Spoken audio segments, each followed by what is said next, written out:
practical tips you can give us when we are interacting with people from the LGBT realm to make the gospel more attractive, to make it more of that invitation rather than I'm just going to cram this down your throat and hope you get it someday?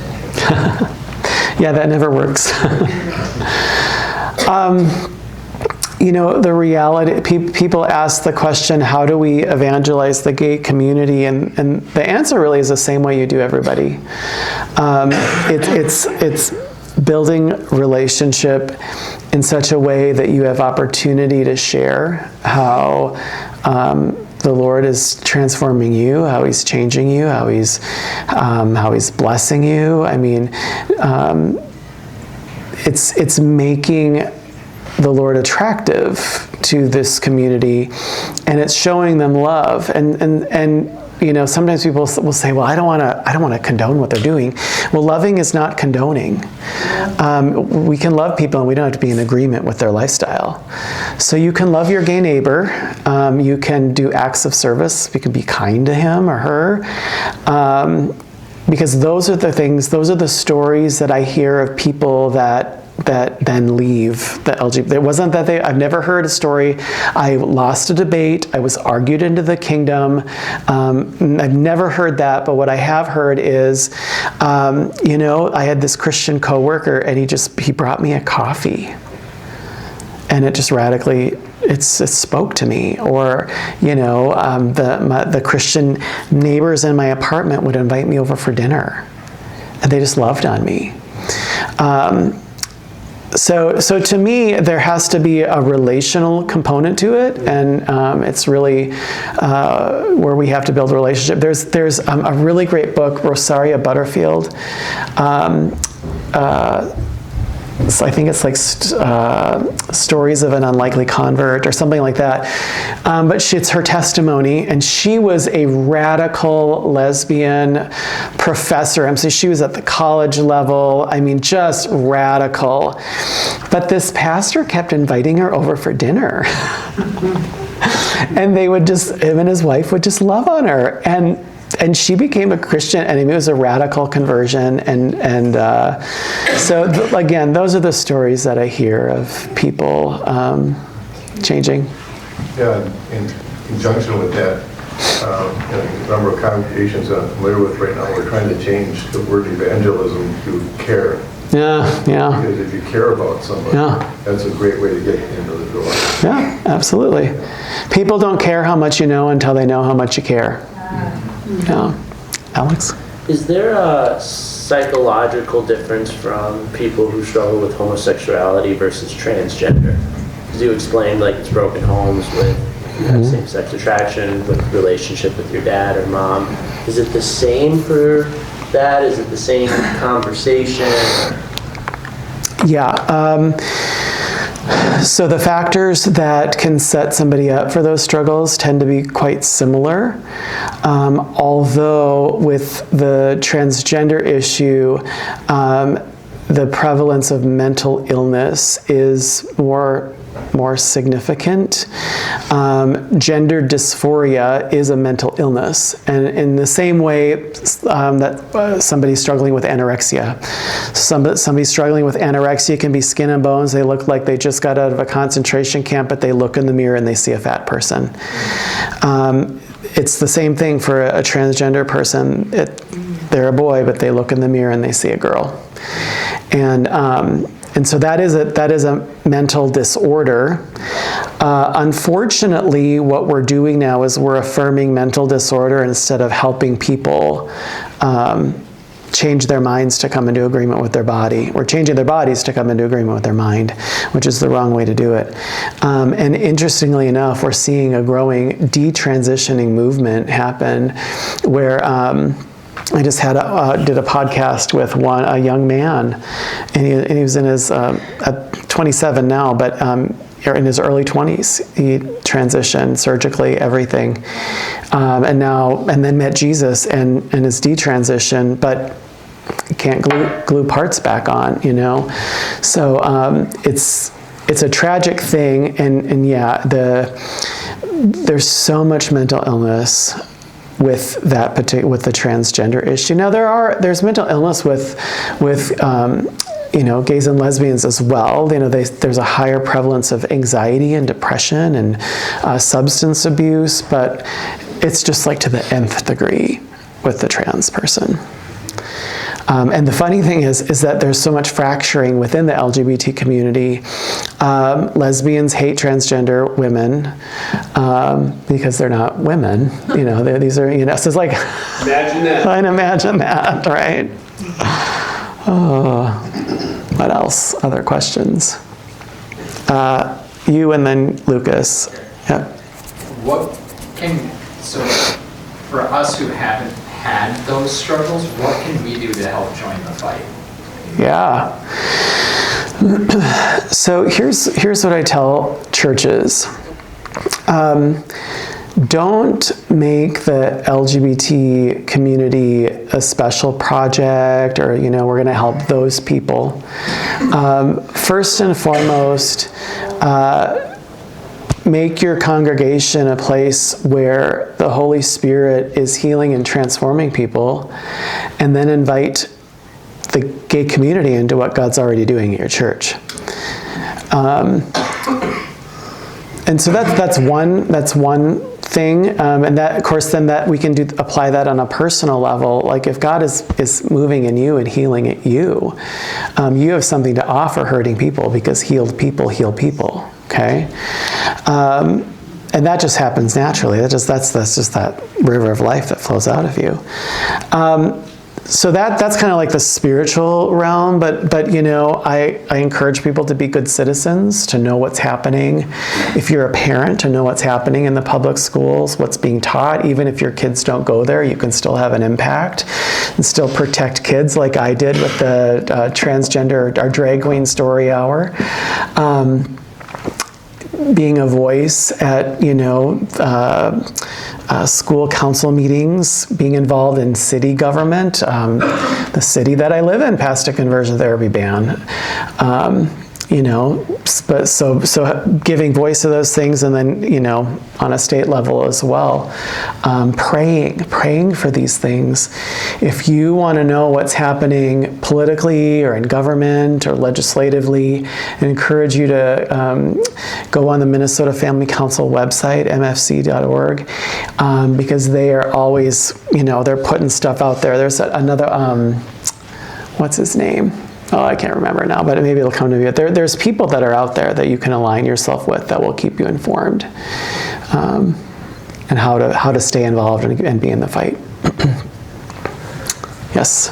2 questions. Can you explain? You only get one. You only get one question. No, I'm kidding. Can you talk about the genetic component to it for a second? Because they're so insistent on that your sexuality does not change and it's irrefutably the way you were born. Right. Can you talk about like the studies that have been done about, is there a gay gene? Yeah. You've seen about sexuality changing? Yes. So the whole conversation about is there a gay gene really kind of blew up in the 90s. And there was a scientist, his name was Dean Hamer, a geneticist, and his hypothesis was maybe there's a gay gene, and so he set out to find it. Now, Dean himself was a gay man, so there was that kind of backing up his desire to figure this out. So he's doing these studies. Newsweek found out about it, and they ran an article, front page of Newsweek, said gay gene found, ? Nobody saw the question mark. Everybody just went, oh, they found a gay gene. Oh, people are born that way. Well, Dean Hamer never found a gay gene. In fact, he went on to say that biology in and of itself is not enough to predetermine someone's sexuality, which I thought was really academically honest for him to do as a gay man. There have been other studies. There was a man by the name of Simon LeVay. He wrote a book called Queer Science, and his hypothesis was maybe there's something different with the brain structure of gay people, and so he studied the hypothalamus gland in the brain. His study was immediately and widely debunked right after it came out because he didn't use accurate scientific method. So you know that there's certain I's you have to dot and T's you have to cross in order for these studies to be accepted. Well, he didn't use an adequate cross-section of people. He only studied men who died of AIDS in prison. And his study was never able to be replicated. So, okay, cool, cross that off the list. There was another, there were two men, their names were Bailey and Pollard, and they did a study on identical twins. And so their hypothesis was, if homosexuality is 100% inborn, then both identical twins would have to be gay 100% of the time because they have the same DNA. So they did the study here in the US. They found that that was only true about 52% of the time. They decided to they went to Australia. They used an even larger cross-section of people, and it was only true 26% of the time. So we have a lot of scientific data to show that homosexuality is not inborn. You're not born that way. It's not genetic. There's also mountains of psychological data that shows how our temperament, our personality, our environment, the trauma that we experience can all work to impact our sexual development. And those are things that God can heal. But I always say, probably more early on in my journey, when they were really looking for a gay gene, people would say, well, what if they find one?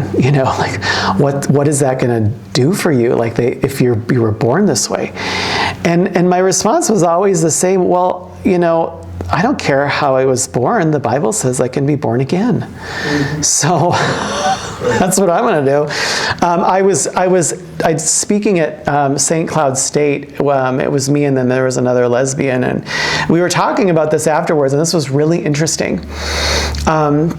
She said, we're no longer really looking for any kind of biological or medical causation, because if we ever find it, that means that there can be a cure.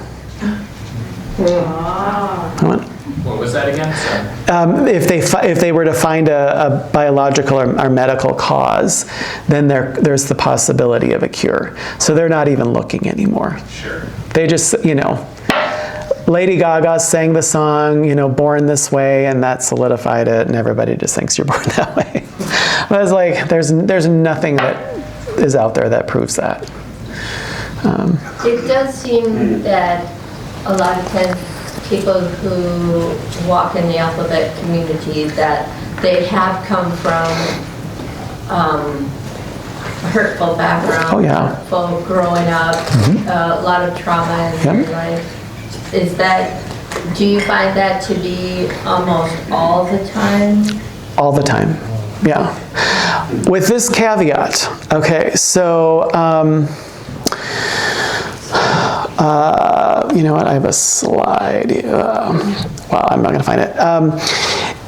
So when I first started, 25 years ago, we did a lot of, and we kind of approached the issue, first thing we'd look at is, family of origin stuff, But over time, that's shifted significantly, where I would say the primary issue that we're looking at now is the demonic.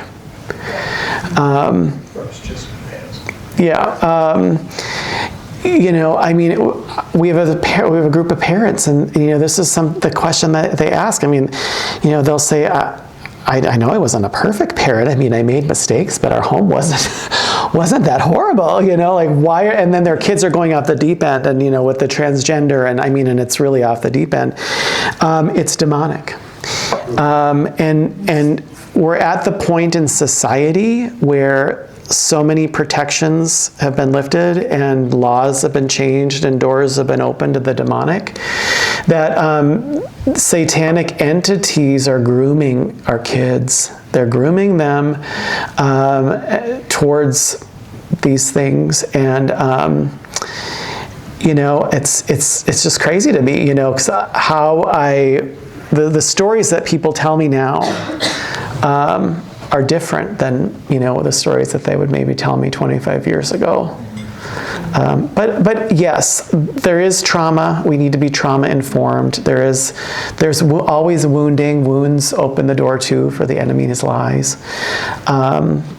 I suppose it's sort of like unforgiveness. Because if we don't forgive whoever hurt us, it's an open door. Keeps the door open. Yep. Have you read Return of the Gods from Jonathan Cahn? I part of it. I haven't gotten through the whole thing. Yeah. It really talks about the demonic, the history, but a lot of history, not just within the United States, but in Yeshua's time. All the way back. I mean, it's just, when you read it, you go, oh my word, Lord, this is nuts. I know. Really, that's true. That's where we're at. Yeah.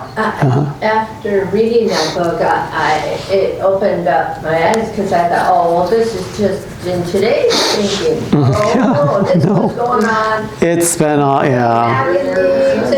time. Nothing new under the sun, right? Destroy mankind. Yeah. Started in the garden. Yeah, it did. Lucas?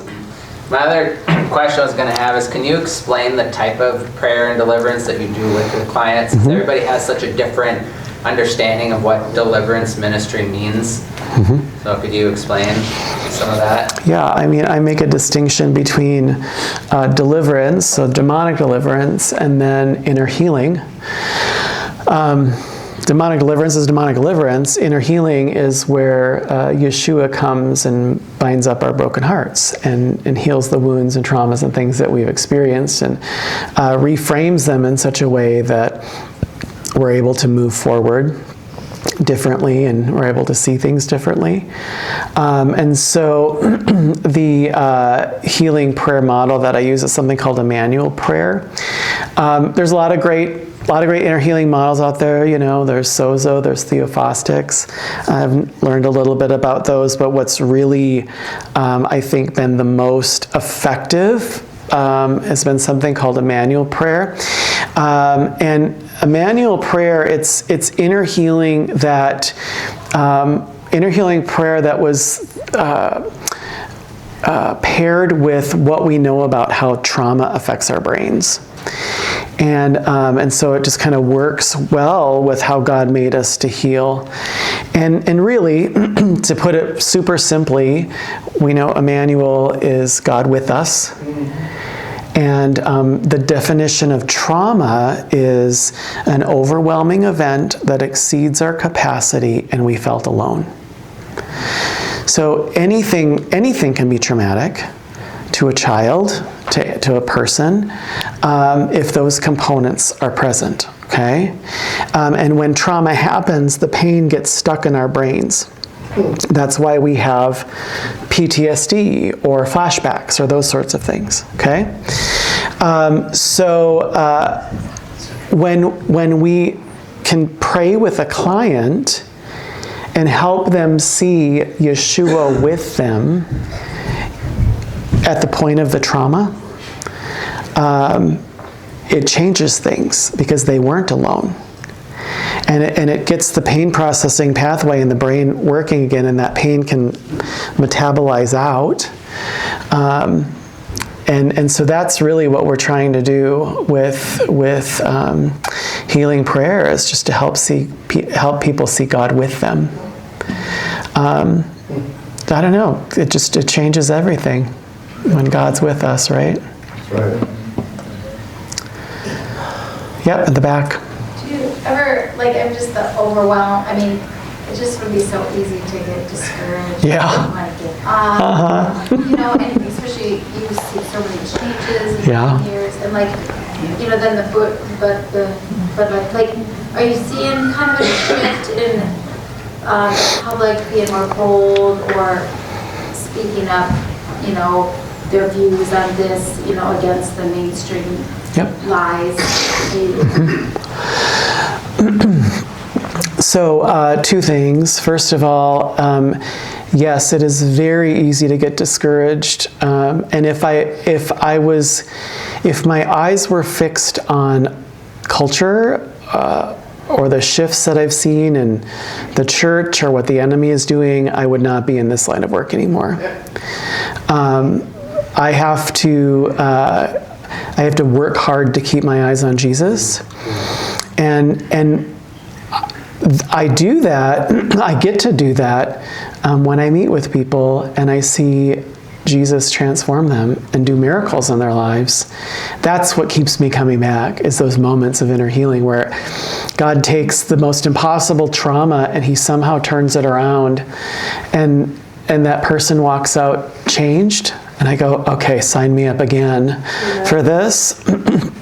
And then the second thing is that I am encouraged by what I'm seeing in particularly we saw that with the Bud Light. That was the shift. Something happened and we turned a corner. And I think part of it too was that the transgender stuff was getting so crazy. Like, you can only ask somebody to believe something so far. And I think when it started to go into the realm of children, that was kind of where the buck stopped with some people, and I just kind of went, no, we're not going to do this to kids. Even gay people were saying you shouldn't do this to kids. Now that says something, right? There's something called Gays Against Groomers. It's a group, kind of funny, but yeah, they're all anti, the transitioning of children. So I'm seeing some things that are encouraging to me.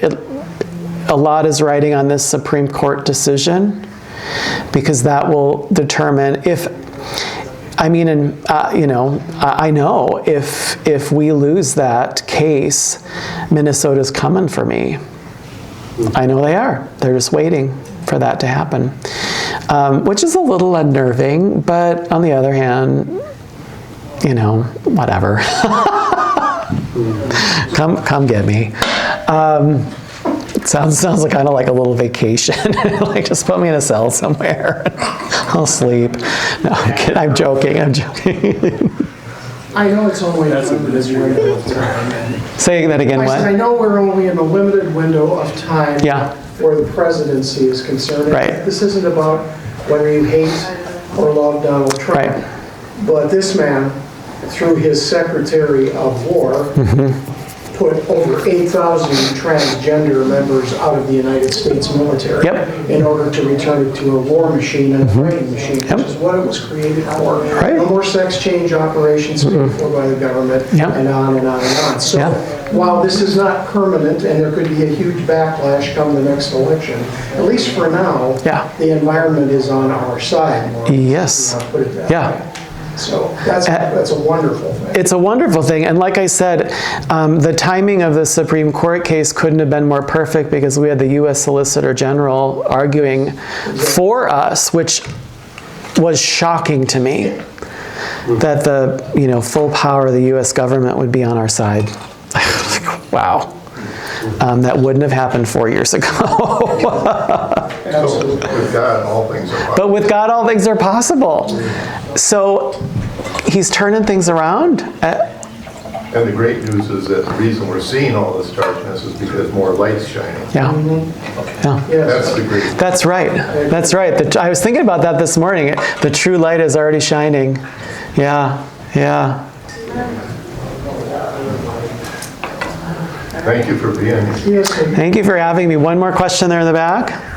Does Agape have a newsletter? Yes. That we can sign up for? Yes. Thank you for saying that. If you go to our website, agapefirstministries.org, one word, you can sign up for our e-newsletter there. I send out 1 or 2 a month.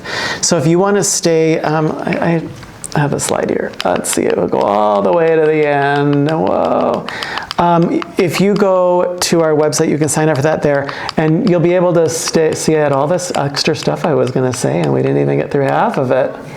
All right, yep, we would have went through Genesis, identity confusion. So maybe you do want the PowerPoint.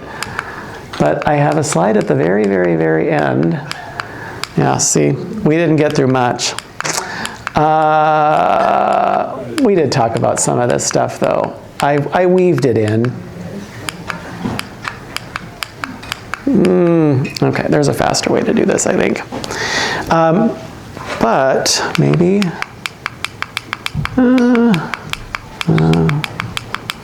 let's see. Oh, there's our picture again. Oh, there we go. All right, consider your destiny, everybody. Oh, there's a whole bunch more.